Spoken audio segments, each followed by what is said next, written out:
And I will send you this recording after today's session so that you've got it to review back on. If you want to share it with your, members of your leadership team or members of your team, then feel free to do that. But we're talking about how we can build a plan that accelerates growth in 2024. So I have got a few slides. I'm going to talk to you for the first kind of 10, 15 minutes or so. And then I'm going to invite you to go into some breakout rooms and talk to your colleagues and peers on the call about what you're going to do and what ideas you've got based on what we talk about at the start of today's session. Then we'll regroup and we'll take some feedback from those conversations that you've had, because hopefully you'll get kind of learning in a number of ways this morning. You're going to get learning from the content that I share. And then you're going to get some learning from the discussion that you have, because you'll talk about the ideas that you've got. And hearing other people's ideas is a really effective way to get more insight and to start to think, actually, there's some things here for me to gain just from the conversation that I've had with the people on the call today. So that's the structure for today's call. It's kind of into 3 sessions. I'll share some principles with you. We'll jump into some discussion groups. Then we'll come back and hear the ideas that you shared and some of the ideas that you want to take forward from today's workshop, and then we'll wrap up and close. So I hope that sounds all right for you all. We've got a few new people join us. Thanks everybody for joining us this morning. Let me share my screen so that you can see what I can see. And not long, about 10, 15 minutes, I'll share some principles, and then we will go into our breakout discussion sessions, which I think are as valuable as the principles, I'm sure you'll agree. And it means you haven't got to listen to me for a full hour. So it's a bonus for everyone involved. So this is what we're doing today. We're going to look at planning to accelerate growth.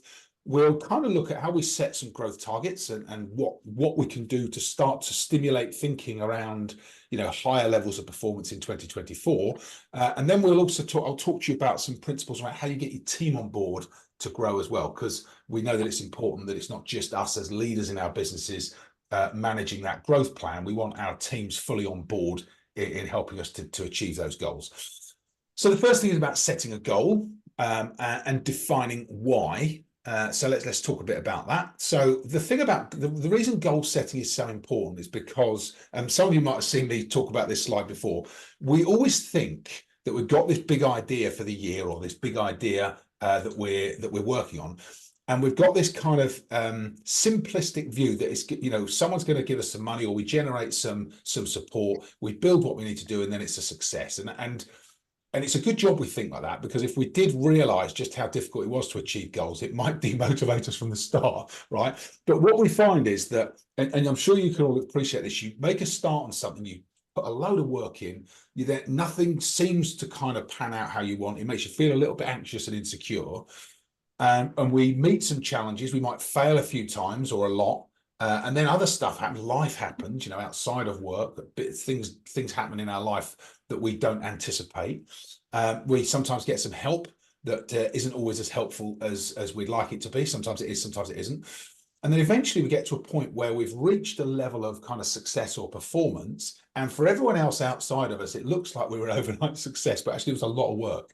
And this is why goal setting is so important, because in order to pull us through all of that stuff, we have to have a goal that we're aiming for, because it just motivates us to keep going. So goal setting is really important. And I like to think of it like this. I learned this years ago from a great business manager I worked for. And what he talked to me about was thinking plus 20%. And what we meant, he and I had long conversations about this, and then I went and did the same with my teams. So it was really important to start to think about this, because if you think about it as a leader, you can then pass this on to your teams. But don't think about the company or business targets as your target, and don't plan to just hit your targets. Start to think about a bigger number and take responsibility for achieving a bigger number. So his kind of inspiration to me was just plan for, well, no, not just, plan for over 20% of the target that you've been agreed by the company. And when you start to plan to deliver at a level that's above the expectation of you, some really interesting things happen, because you start to think differently about the performance that you're setting and the approach that you take then as you go through your year, because you're not trying to hit one number, you're trying to hit a number way above that. And of course, what then happens if you don't achieve this number, it doesn't really matter, because what happens, and I've found this has happened multiple times in my career now, is you hit a number that's above the expectation. And that's really what we want to do. We want to start to stimulate people's thinking around how do you hit a number that's above the expectation, not trying to just land on a number or an agreed level of performance. And so this is the first idea I want you to think about, because it's really up to us. Nothing changes until we change. And we really have to think about how do we set growth goals that for us are a stretch, and for our teams are a stretch, and give people really clear direction, to get through some of those more challenging periods that they're bound to face throughout the year. So once we've got this number, that's one part of it, okay? The second part of it is really starting to think about, why do we want to achieve those goals? So it's all very well having the 20% plus number, but so what? Right? So why is that important to us? And this is equally important. The number that we set for ourselves, or if it's somebody that doesn't directly have a number for themselves, start to have conversations with them about, okay, what does 20% additional performance look like in your role? What might that look like? It's not necessarily time. It's about efficiency and effectiveness. But then we start to talk about why. So why do they want to achieve the goals? And for us, it's really important that we understand it personally for us. And I've got a number of examples of this throughout my career. One was when I was working in dentistry, and one of the big goals that we set as a business team was actually about improving patients' experience and helping people to reduce pain and discomfort, right? So actually that starts to really shape your thinking, because you think, well, yes, we're trying to hit some numbers, but actually we've got someone at the end here that we're trying to improve an experience for and reduce pain. I then went on to work in a medical solutions business, and we were treating patients in a wound care setting. And our whole ethos in that business, once we kind of built our plan, was actually that we could provide much more comfortable healing for patients who were in a lot of pain and discomfort, and we could help protect them from infection. And that became our overriding mission. Why were we trying to hit this growth target? Actually, it was so that we could help more patients to avoid infection, be more comfortable, and heal faster. And I know it sounds like sometimes it sounds like an obvious thing, but very, very often in our businesses, we don't reconnect with why we do what we do. And if I think about my current business, one of the big issues I had when I first moved into leadership was that I didn't have a lot of support. I was promoted into a leadership position. I was kind of a manager in a business. I was the only kind of sales manager at the time, and I felt very isolated. I wasn't given any development. It was a very difficult first transition into leadership, and in fact, I didn't last very long in that role, purely because it was so difficult. So for me, it's also, what I'm doing in my current business is providing that support to leaders, so that people don't feel so isolated. They feel like they have a clear plan. They've got a community that can support them. They can have confidential conversations. They can get some guidance for managing difficult team members, difficult business situations, because sometimes we need some support to navigate those things. And that's, the why for our business today. So I kind of share this with you. I'm sure you've touched on this in your businesses before, but setting a clear, overarching, high level, higher than expected goal, and then being really clear on what it is you're doing and why you're doing it is really important for you and for your teams. It creates a high level of internal motivation. So I share those couple of things with you. And some of you might have seen this before, but I want to remind you about another reason why goal setting is so important, is because the way our minds work, we have this this system called the reticular activating system. And the way that the reticular activating system works is that it starts to help our mind to filter out and filter in things that are important to us. And you'll all remember, if you're kind of looking for a new car, or you're looking for a new piece of jewelry, or perhaps a new watch or something new, whenever you're on the hunt for something new, you notice they start to show up everywhere. You notice someone else has got it, or you notice if you drive in the car, you'll see it coming down the motorway at you, or you just spot them everywhere. You just go on first one and then it goes up. What that is your reticular activating system becoming really clear about what you want, and basically saying to your mind, we need to look out for this. This is something that's important to us. And when we set goals, the same thing happens. So if you start to say, right, my goal this year is bigger than it was last year, your mind clicks in, it activates this RAS, and you then start to look for opportunities to deliver in line with that new expectation. And if we don't go through this process with ourselves and our teams, we don't stimulate the RAS. So it's really important that we get this right from the start, because it gives us this sense of kind of clarity, focus, and almost like target setting. So we start to look for the things that are going to help us to meet our goals. So hopefully you'll find that that's principle number one. Setting bigger targets, getting really clear on why we want it, and stimulating in our mind, areas of focus for our own growth. Then let me just quickly talk about how we enroll our teams on that mission with us as well. So we'll just have a quick conversation about this, and then I'm going to open up some breakout rooms and give you the chance to talk to each other about what this means for you in your business this year.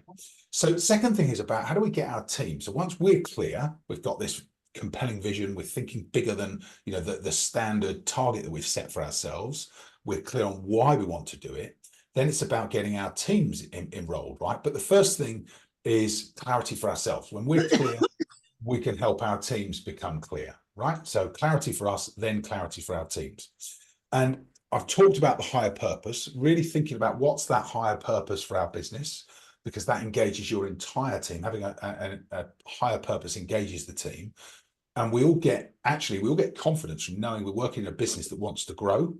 Nobody really wants to be static. So standing still isn't really an option. There's a quote by Tony Robbins that I really like. It's just really simple. It says you're either growing or dying. There's nothing in between, right? So growth is the way forward, right? And setting those growth targets, agreeing those growth targets with our teams can be really motivational for them. So we know that growth actually gives us an energy and a motivation that really starts to move everybody forward, move forward towards a goal that feels more inspiring. And of course, we can't do it on our own because business growth is a team sport. Everybody needs to be on board. So one of the things that I talk about, and I'm sure you're doing this already, but once you've got your plans clear, discuss them, one, as a team. So have a team meeting to discuss, these are our goals for the year, this is what we're trying to achieve, and get your team's input into that, and start to share some of your thinking. This is what we're trying to achieve, but actually I'd love to start to think 20% plus. So how do we get to that next level? Because people will start to give you their input, but then also do it at a one-to-one level. So discuss it as a team, and then discuss it with everybody one-to-one. And the reason we do both is because we want to galvanize the team and understand what collective motivation looks like. But we also want to understand for each individual in our team, what's their personal motivation? Why is it important for them to be successful, to deliver their own plans and targets? And then, of course, we also want to spell out the reward. So if they do that, what's in it for them for helping us to achieve those growth ambitions? And this is really important. If we can get to a point where we're delivering 20% over and above our targets for our business, we should start to reinvest that into our teams through some kind of reward or recognition program that helps them to be even more motivated to deliver their goals. Okay, and this might take a little bit of calculating, but it's quite straightforward to do. If you pull together like a simple P&L for your business, you can start to then really kind of connect with your team's motivation and reward them for delivering. And of course, we should always be thinking in the conversations with our teams, because this is what they're thinking, right? If you go back to, many of you are in leadership positions, but if you go back to when you were an individual contributor or you were working in a business, the first thing we think is, okay, well, how can I succeed? What's in it for me? And so as leaders, one of the big transitions we have to make is to continuously think, okay, so if I want my team member to, step up, perform at a high level, do more, be more, what's in it for them to do that? Not everybody will just do it because of that sense of, satisfaction of performing at the highest level. They will need an incentive. So we really want to tune into that incentive for our teams as well.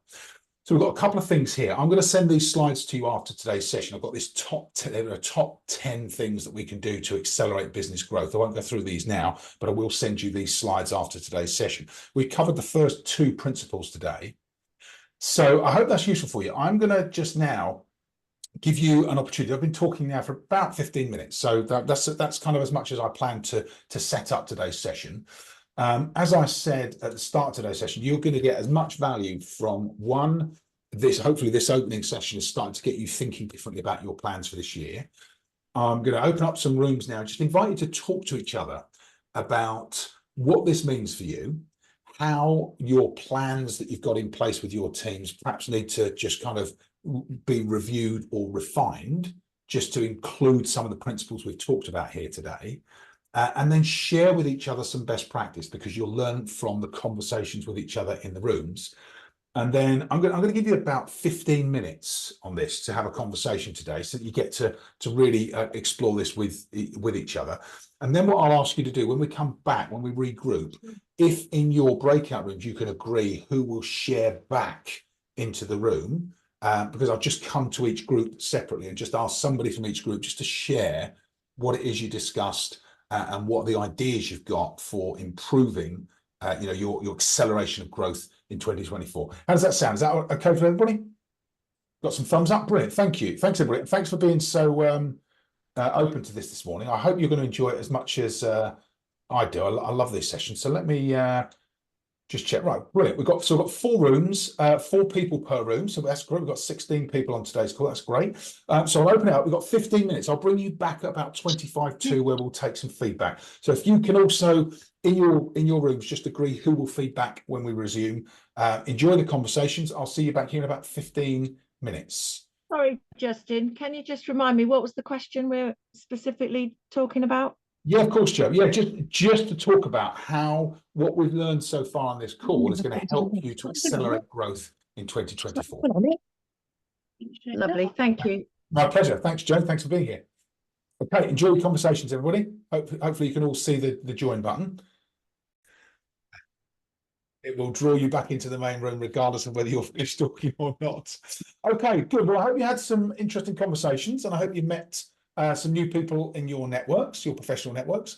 So we'll work through the groups one by one, because we've talked about some principles at the start. You've had hopefully some useful and enlightening discussions over the last 15 minutes. And if, like me, you kind of had that experience, it goes really quickly. That 15 minutes has just flown by. But we'll just ask room by room, just for you to share some headline themes about what you discussed, because we'll also get some kind of insights and learning from the group discussions and feedback. So room 1 was Jason, Nadeem and Rita. Would one of you be happy to share back with the main group, please? Yes, me, Justin. Thanks, Jason. Appreciate it. Good to see you. Yeah, I think everybody sees the very common values in what you've laid out, and those the circular economy of the preparation. I think we all kind of shared some thoughts in terms of selling the dream ultimately involves relying on certain responsibilities. Into resource being a big one, being able to give you that capacity and availability, the push-pull with the operational delivery of whatever you're selling, getting it into the customer, and concerns really about I suppose it went slightly off subject, but it is massively valuable and relevant from where I'm coming from. Yeah, is that we set a plan, we go to work, but we don't always seek to improve the operational performance of that. We rely too heavily on others, and taking a more sustainable approach, saving, recycling, and doing whatever we did last year to help that through, whether that is in hardware or whether that's realistically in actions, behaviours, or recycling a contract is probably the most efficient thing you can ever do in your life, because as long as it keeps legal and commercial off your back, that's an easy day in the office. Those sort of behaviours. But there is also a balance in, you've sold the dream. You've got to stay on that plan. You've got to fight hard for it sometimes. And we talk about, we really did sort of kick over the realities of what happens behind the upside, the sunny side of the jam tomorrow, and you know, and where that can take you. I don't know if everybody hooks into that. Yeah. I pointed out the valuable planning for 24 for us was probably back in 22 when it really appeared on the whiteboard and said, this is not that far away. Think about it now. Yeah. You know, so we're rolling into 24 and we can afford to be optimistic because we planned, we've developed, and the trajectory should match that. Yeah. The major assumption is that we will do the same as we've done before. More of the same isn't a guarantee. And I work in a business that has got very, very short-term contracts, which the bank struggles to understand when we ask them for investment. So, you know, it's that there is a confidence piece, there's a practical piece, and then there's the as you say, the preparation, but how far out you did that preparation should reflect your confidence in delivering 24. So, yeah, that's me. Yeah, thanks, Jason. And for some businesses, you know, it's a longer process than just, you know, we're talking today about this year.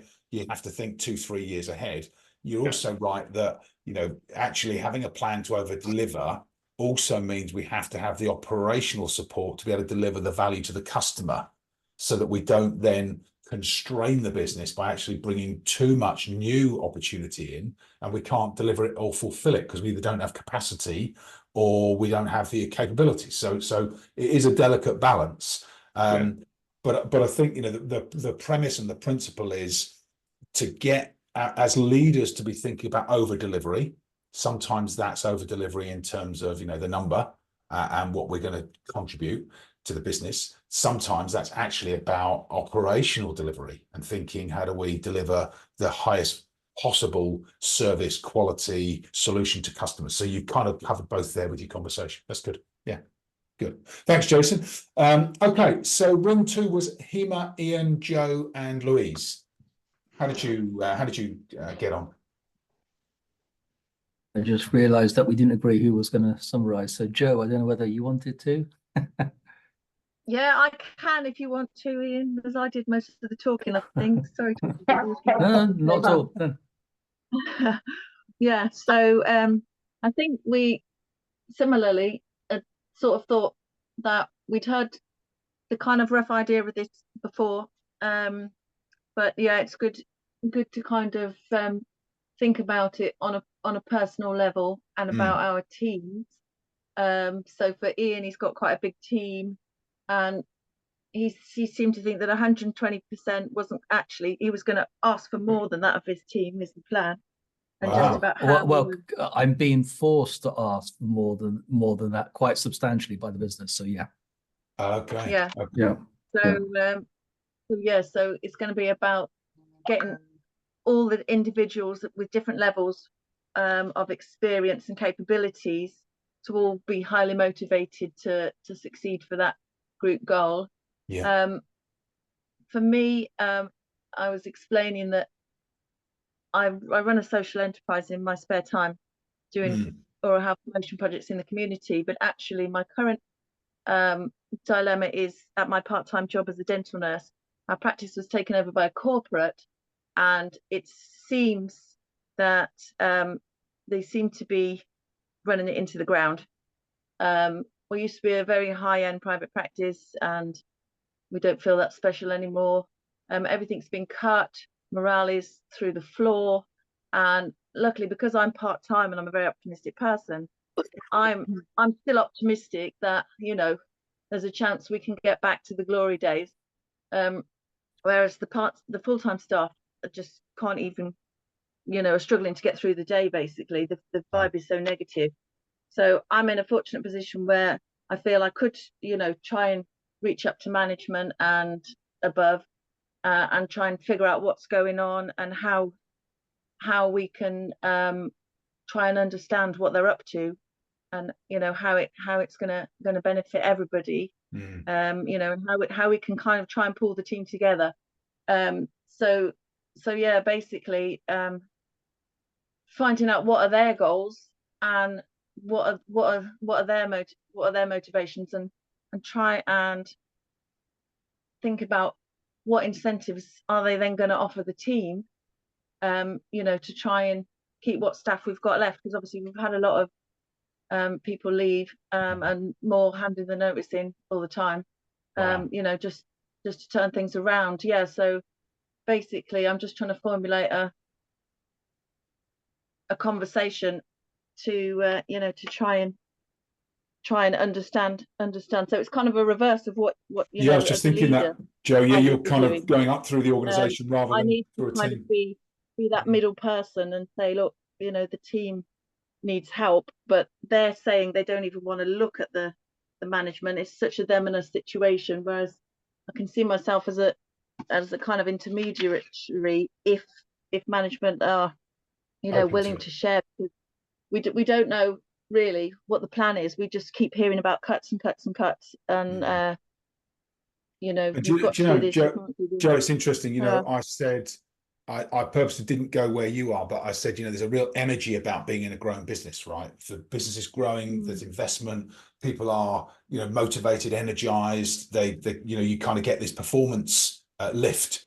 But the reverse is true. If you're in a business where they're starting to make cuts and the talk is of, you know, kind of contraction rather than expansion, it affects everybody's morale and mood. And it's really important in both those situations, because if whatever your position now, right, summer, you know, it's a bit like business, a bit like the seasons, right? Summer doesn't last forever, spring doesn't last forever, nor does winter. But we have to be able to manage through those more difficult situations. Sometimes we're in a great place, you know, the business is growing, but that brings its own challenges, right? As Ian quite rightly says, I've now got to ask my team to deliver more than we were expected to, more than 120%. So Ian's going to have his own challenges. And you're in the reverse situation where the business seems to be contracting, they're saving money, they're trying to, you know, do everything, put measures in place to conserve everything. But actually that has a negative effect on morale as well. So as leaders, it's really important that we get this piece. It's going to be difficult whether we're growing or whether we're contracting, but how we lead our organizations through that is really important. And maybe just one clarification, sorry, just on my side, which is I'm in an environment which has contracted, you know, substantially. So just to be clear, and where lots of, let's say, hygiene factors similar to what Joe's had as problems are there. So, you know, it's a really challenging environment, but we're changing proposition in theory, and I've been asked to kind of double, in effect, the targets of everybody. But there's kind of question marks as to the reality of that by many team members. So I've got to kind of somehow keep the focus and motivation in a context or an environment where there is, let's say, challenges similar to Joe's. Yeah. Wow. Thanks, Ian. And you know, hopefully it's useful just to talk it through with this group today. You may not get specific answers, but hopefully some ideas start to spring to mind that you think, actually, we can use this. This is a way to integrate that into our plan. So thanks for sharing, Ian. Thanks, Joe, for your explanation as well. Hopefully just give you some ideas today. So that was room 2. Group 3 was Leanne, Mike, Pauline, and Rory. How did your discussion go? Hello, everybody.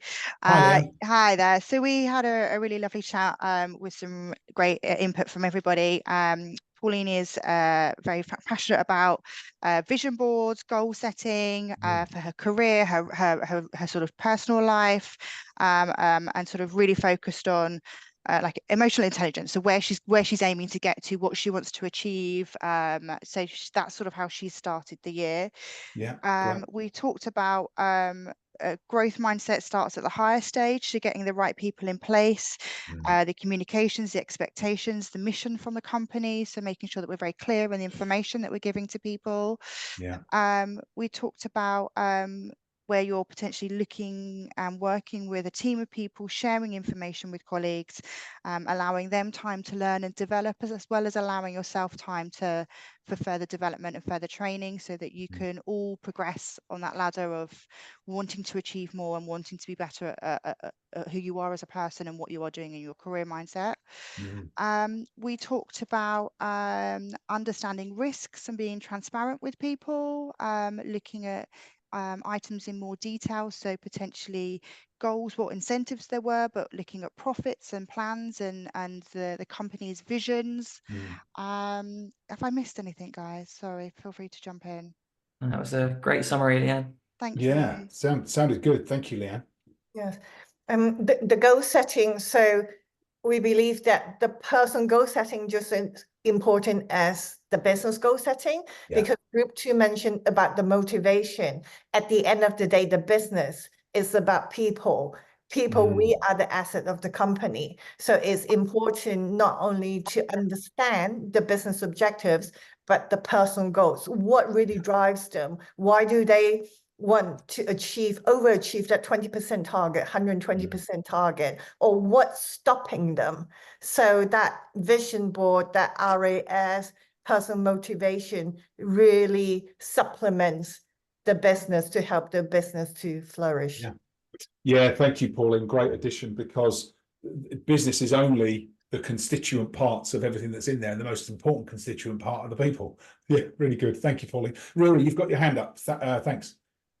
Yeah, just Leanne gave a great summary of our group, and Pauline, your point was really valid as well. I just want to touch on something that Jason mentioned. He mentioned the term "selling the dream," which I thought was quite poignant in terms of what we discussed, because Justin, you also mentioned about the healthcare example. So what can often happen when you're in an operations role in a company, the salespeople are the ones driving around in the Audis or BMWs and coming in with the flash suits, and they're seen as the ones that are growing the business and having the discussions. But actually, what I've really focused on in the companies I've worked for is clearly telling people and making them understand how important their part of the sales process is and what the impact of that is. And in the healthcare perspective, the impact of that on the patients and their families. So if they can really understand that them processing an order on time, packing the box, shipping it out, making sure they respond to things, and having that growth mindset really, really benefits, because it shows that you've really got a tangible thing for them to work towards, and it's not just the executives getting richer and the company, a company growing. It clearly shows how their part of it really works towards that, and that I feel makes people really come along for the ride, and really buy into the growth mindset. Yeah, that's really important, Rory, especially if your business is perhaps a little disconnected from your customer. And you're not all patient, and you're not seeing them on a day-to-day basis. You've got people in operational roles, and it's just task-orientated work. To give them that connection back to the bigger purpose is really, really impactful, actually. I love that. Thanks, Rory. Yeah, thanks for sharing. Very good. Very good. Thank you, everybody, so far. Room 4 was Gurpreet, Rachel, and Viviana. Yes, we spoke about Gurpreet and I have got our own practices, so we're quite new to owning our own practices. So we talked about us as leaders, what do we want to achieve, and knowing your own goal, and also knowing how are you going to get to that goal, what is that path, because as a new business you need to research and know how are you going to achieve that. And it all stops with you as a leader have to know what you want. Why are you doing this? What is the why? Because you can't follow anything else through. And also about having that commitment from your team, like one of the other ladies said. Your team is your business, so you have to have the right leadership and the right team within for you. And it's about demonstrating to your team that you are competent as a leader, and also that you are passionate, because if you're passionate about your business and what you want to drive forward, your team members are as well. So just for instance, my career development for the year is already put in place, and they can actually see we've already got something planned at the end of the year as a reward for each of us. Whether we hit that target or not, we're still doing it, because the desire is there and the passion is there. We're talking about career development. What do we want next? So I'm already working and going shopping for my second practice. I've done that quite quickly, but how have I done it? So it's about all these little stepping stones, and obviously about working together. Yeah, very good. Yeah, thanks, Rachel. You're right. If you, as leaders, it really is incumbent on us to generate that clarity, the energy, the focus, the motivation, because if we don't display it to our teams, they're not going to pick up on the energy. They won't pick up on that, almost that transmission of enthusiasm. So we've really got to set the scene for ourselves so that we can then take that into our businesses, because there's that saying about, attitudes are contagious, so you have to really choose really carefully. So if we go in with a really positive attitude, growth mindset, setting a scene, our teams will pick up on that. And if we don't, or there's a vacuum, they'll also pick up on the vacuum. So it's really incumbent on us to get that right for ourselves first, and then we can transmit that through the business. Thanks, Rachel. Really good. Really good. Thank you to you and to Gurpreet for your conversation. Okay, so we are at about 7 minutes to. Final thing from me this morning. You've all heard from each other. Just take a moment to think, right, what does this mean for you this year? What refinements or adjustments might you need to make to your plans? And there's a couple of things I'll just share with you before we close, if I may.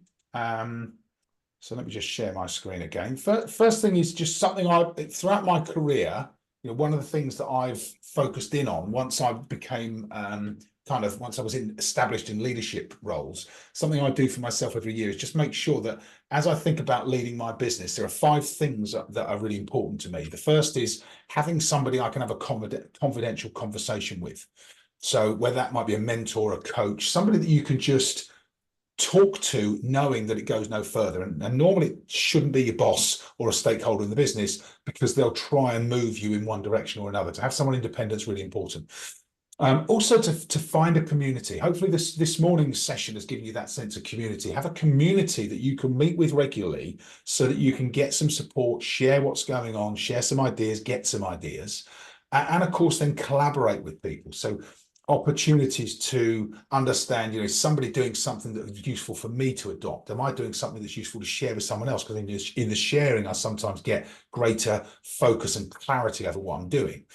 And then, of course, to be challenged, because our businesses will challenge us anyway, and so will our teams, right? We know that. But actually someone to challenge us to do the things that sometimes are more difficult, or to do the things that we put off or don't get round to. And then finally, to make that commitment to ourselves and to somebody else, so that we make the progress that we're looking to make. So that the kind of lessons that I've learned throughout my career, and when you think about 2024, think about how you get these 5 things in place, because they really do make the difference, and they are things that kind of push us to progress if we get them all in place. And we really try and build that into a lot of the work that we do with our clients. Obviously, we run workshops like this that are open workshops, but we do a lot of client group work where we make sure those 5 components are in place. Final thing for me this morning, if there's something going on for you today that you think it would be useful to have a one-to-one conversation about, I'd love to offer you a complimentary coaching session. So it's this, I'll put this link in the chat. If any of you would like a conversation about perhaps what's going on for you this year, maybe some stuff that's happening, you think, it would be useful to get an extra pair of eyes on it. A big part of what I do is executive coaching. So it's kind of helping people to navigate their current situations when sometimes you don't quite know which way it's going to go, and you might need just a bit of sometimes coaching, right? It's not advice, it's just coaching. And it's incredibly effective, having worked with executive coaches throughout my leadership career as well. Okay, so I'll put that in the chat. That is everything I wanted to cover for today. If you'd like to catch up with me, please feel free to do so. If you'd like to connect with each other, Pauline's led the way here. Thank you, Pauline. Pauline's put her LinkedIn profile in the chat here. If you'd like to connect on LinkedIn or wherever you hang out on social media, let me just, I think you probably are all connected to me anyway. I think I'm very likely the common denominator and the reason we're all here, but let me just put mine in the chat as well, just so that you've got it. Ian, thank you. Ian's put his in as well. So do feel free to connect with each other, say hi, build our mutual networks. And final thing for me is just to say, I hope you all have a wonderful 2024. I hope to see you on these sessions. We're going to be running a session like this most weeks throughout this year. I found it's something that's really useful to kind of develop this community, hopefully start to build some support and challenge for each other as we go through this year. So I'll keep in touch with you all because I've got the details. I'll let you know about future sessions. We'll have a workshop next week. I think I need to check my commitments. I think it may be Thursday next week, but I'll let you know once we confirm the date. And hopefully we'll see you all in the coming weeks. If you'd like to reach out to me, please feel free to do so. But wish you every success for 2024. and look forward to catching up with you all soon. Have a great Friday and have a great weekend when you get there. Thanks, everybody. Good to see you. Cool. Thanks, Justin. Thanks, Thanks, Justin. Justin. Take care. Thank you. Thanks, everyone. Cheers. See you. Bye. Thanks, everyone. Bye. Thanks, everyone. Bye. Bye. Thank you. Bye. Thanks. Bye.